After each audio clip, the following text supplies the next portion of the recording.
Hey friends, and welcome back to Stronger Every Day. My name's Chrissy. It's great to be with you all. I know I missed last week. Just could not get my voice back. Was coming off a cold, and that's one of the things with depression and anxiety is some of the medicine affects, my hair's so lopsided.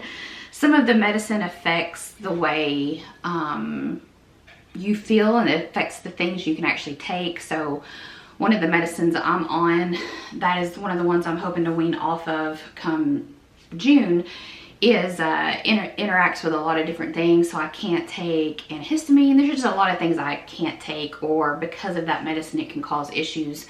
While it's been great over the past, I think I started taking that in 2017-ish period, 2016, 17.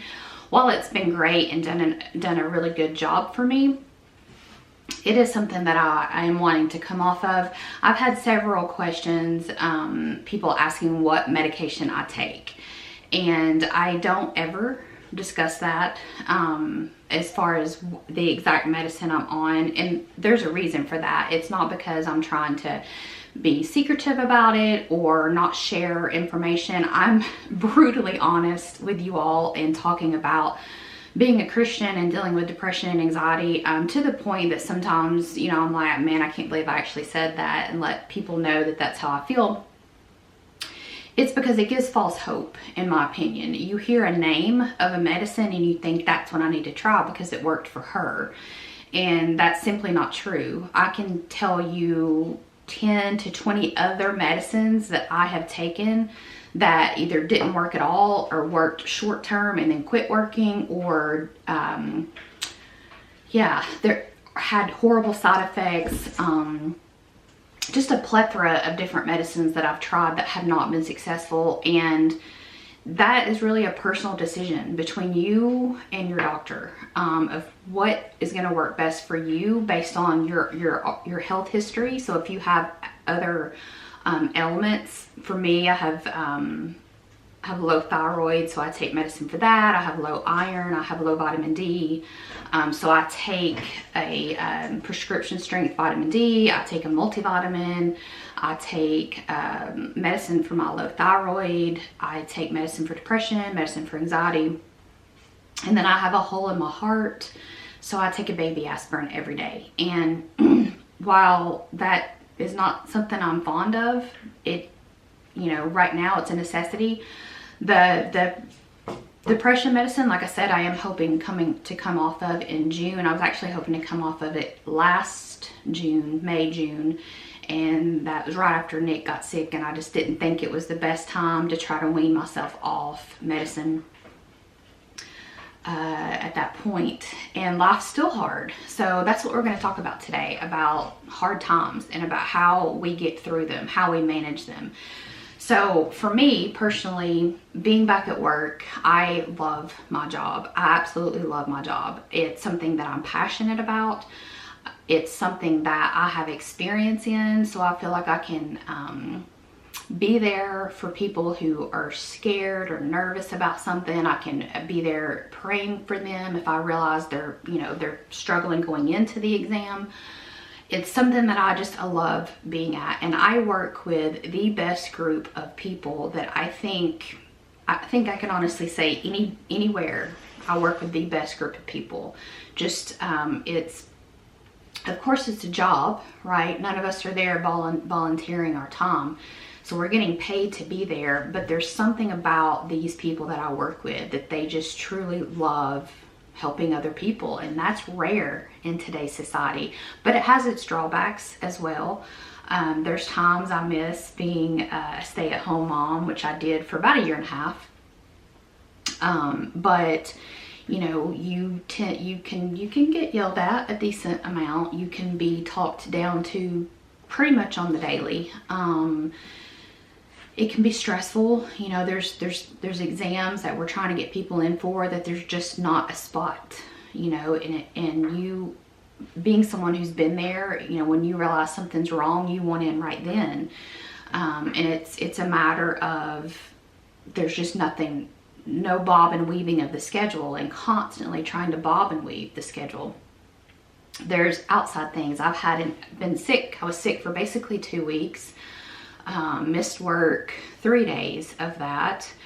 And still, you can probably hear a little bit, my voice is a little bit deeper today. I'm still clearing my throat more than normal, and just trying to get over that without being able to take some of the normal medicines that people could take because of my depression and anxiety medicine. It's kind of getting through that. Nick's had a couple ups and downs, slumps. I did something to my shoulder, I have no idea what, a couple months ago, and I finally went to the doctor and got an anti-inflammatory for that. We're gonna try that. There's just been a lot that's been going on with friends, with family, with work, both of our works, with thinking about the future and trying to be responsible with money and making sure that we're being good stewards of what we have. And I know yesterday we got outside, it was semi-nice weather in Tennessee. It was in the mid-50s, kind of somewhat overcast.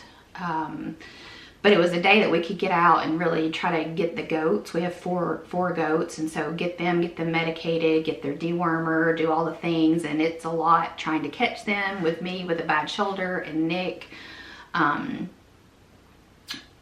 just trying to get them, catch them, all the things. So how do you deal with that? And I told Nick, and I'll be very honest with you, and sometimes it's hard for me to be honest about this. There's a song by Matthew West called, I always forget the name of it, so I typed it into my phone, Truth Be Told. And part of it talks about I'm fine. That's one of the words, one of the 2 words we use all the time, no matter what, is I'm fine. And the truth be told, I'm not fine. It's been a struggle I've felt it more the past probably 2 months, and I think we were already worn out before Nick got sick the end of April 2024.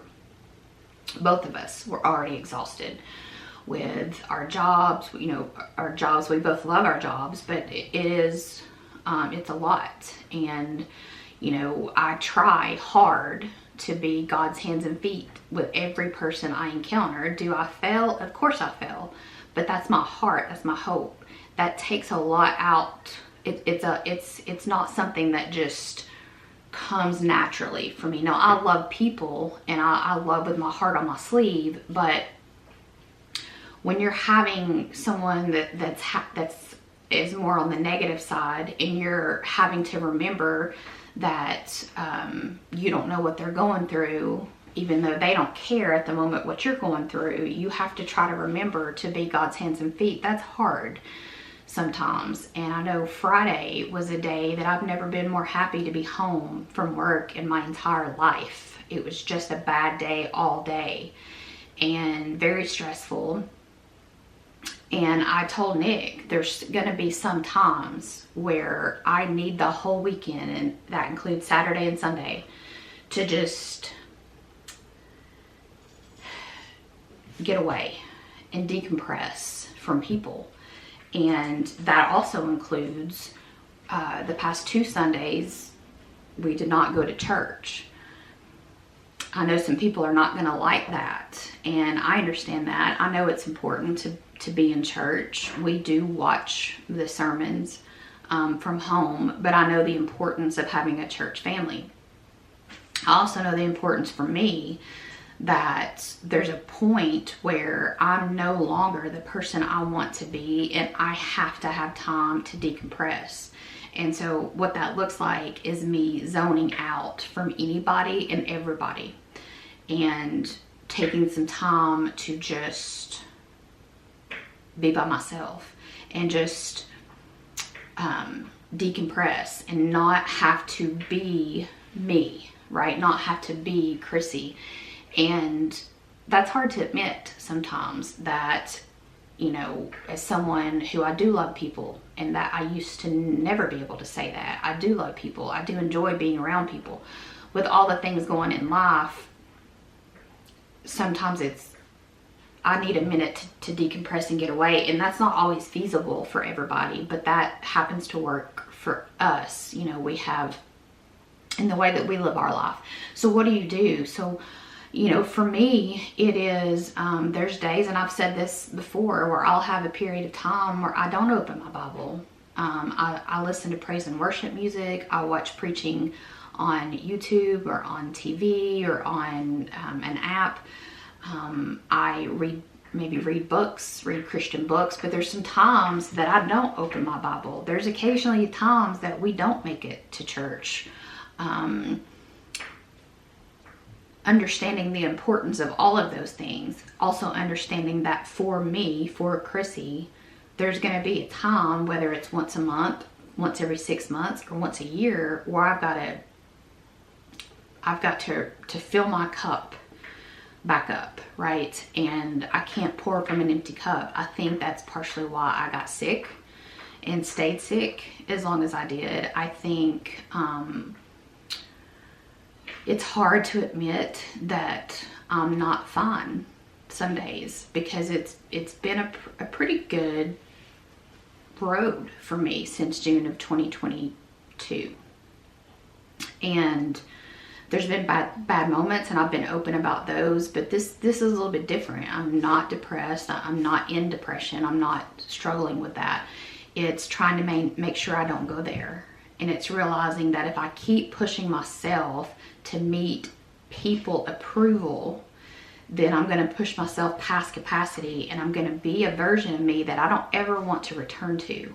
And so sometimes we have to look at that and understand what's your limit.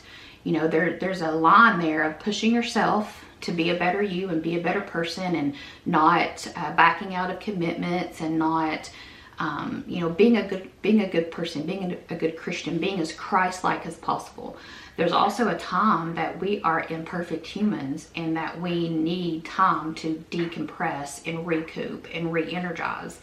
And I told Nick yesterday was the first time that I felt a little bit of energy.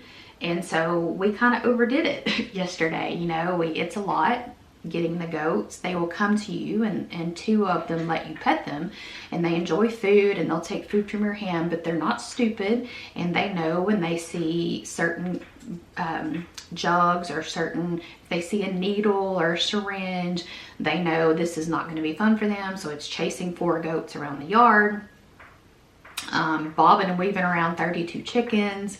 And then we came in, we pulled the curtains down, washed all of them, did a little bit of somewhat spring cleaning. It's the first time, like I said, I've had that much energy to get that stuff done. And then of course we both overdid it and are feeling it today. So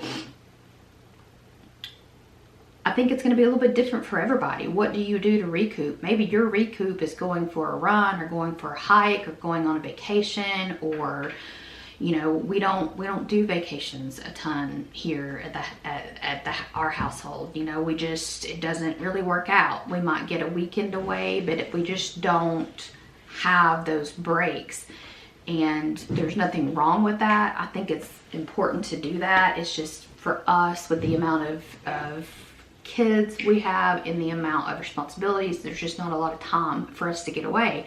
So it's understanding that how I recoup is going to look a little different than the way maybe you recoup, and the way you recoup is going to look a little different from the next person, and all of that. Now we can learn from each other, but hopefully we're never judgmental. I love when friends of mine get away.